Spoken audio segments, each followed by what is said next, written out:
Бокстан ересектер арасында өтуде дода Семей қаласында. Жартылай финалға да келіп қалдық, мықтылар ақтық сынға таласуда. 2-1-дей сенсация орын алды, ағайыннан байсың ба, нанасың ба? 8 дүркін Қазақстан чемпионы Жүсіпов Теміртас жүр дәл осында.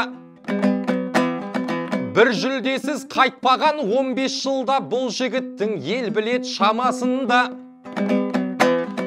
Кеше бірақ Нұрсұлтан аямады, қарамай інісің ба, ағасың ба?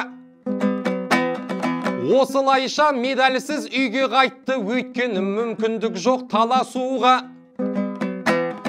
Сондай-ақ Мұқатаев Темірланда жеңілді ғой, беріліп сәл ашуға.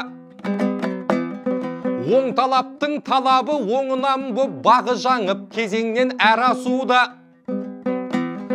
Теміртас пен Темірлан екеуі де темірдей жігіттер ет дарашыңда. Бүгін тағы жекпе-жек күтіп отыр, салмақтары 75 шамасында. Шаршалаңның шебері Аққалықов, сондай-ақ Қонысбеков арасында.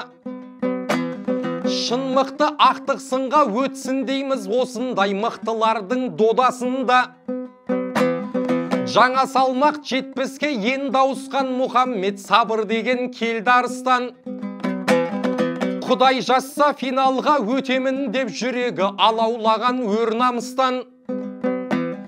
55-те Бейбосынов Сәкенің бар, әйгілі қыранымыз қолдан ұшқан. Бәріне мастер-класс көрсетіп жүр, сұсты көзі аумайтын жолбарыстан.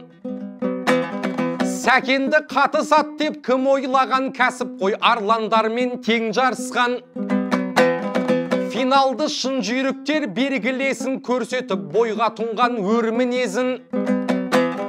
Кім чемпион болса да бұл додада көзіміз қуаныштан мөлдіресін. Олимпиада әлемдік додаларда қазақтың көк байрағы желбіресін. Әгейгәгім, әгейгәгім.